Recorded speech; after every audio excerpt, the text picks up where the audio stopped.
One February morning, Chief was awakened by a call on his phone. He saw the name on the missed call and quickly returned the call at 5 a.m. in the morning. It had to be important. He called and called, but the person didn't pick up.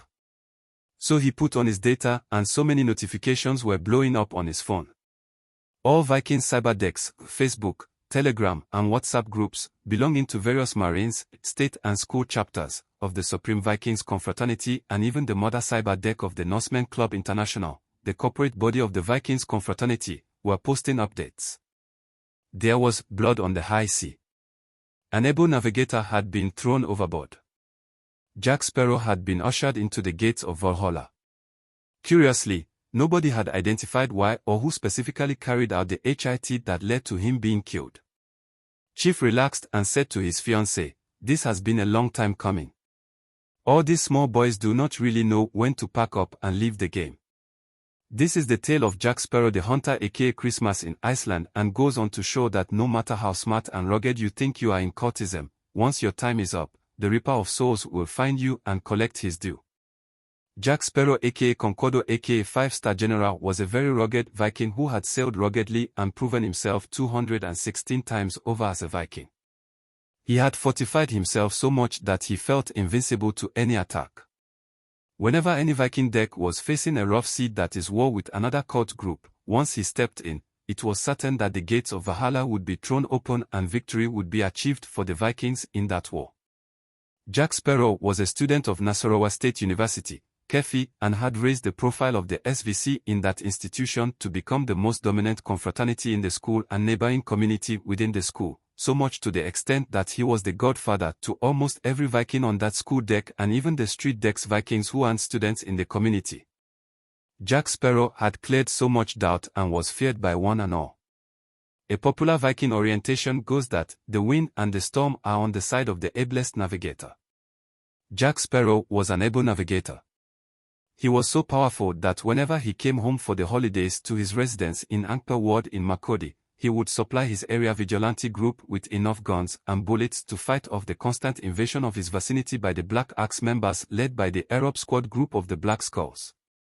However, this air of invincibility was to become his greatest undoing, as cultism doesn't pay. Sparrow had successfully graduated from Nasarawa State University and was a youth corps member posted to the northeast.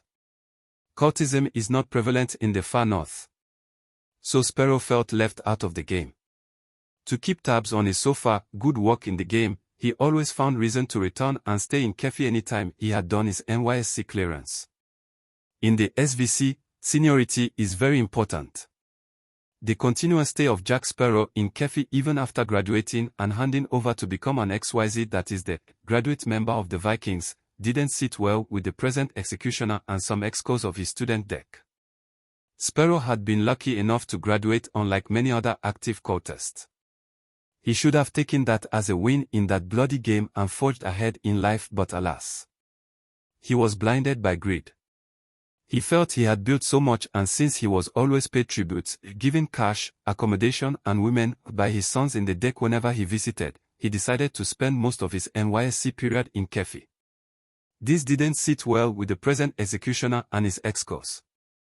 One fateful night, Jack the Sparrow and his cartel men who had traveled from neighboring decks were seated at a joint in merriment when the leader of an opposing cult group known as the Black Axe came to see him in order to settle an existing issue. There was a war recently between the Vikings and the Black Axe, and the Vikings had reportedly won. So in Jack Sparrow's mind, the losing side had come for peace talks. Feeling invincible, he did not think it twice when the leader of the opposing cult group suggested they go for talks in a club at a different location. He waved away attempts by his cartel men to accompany him to the meeting.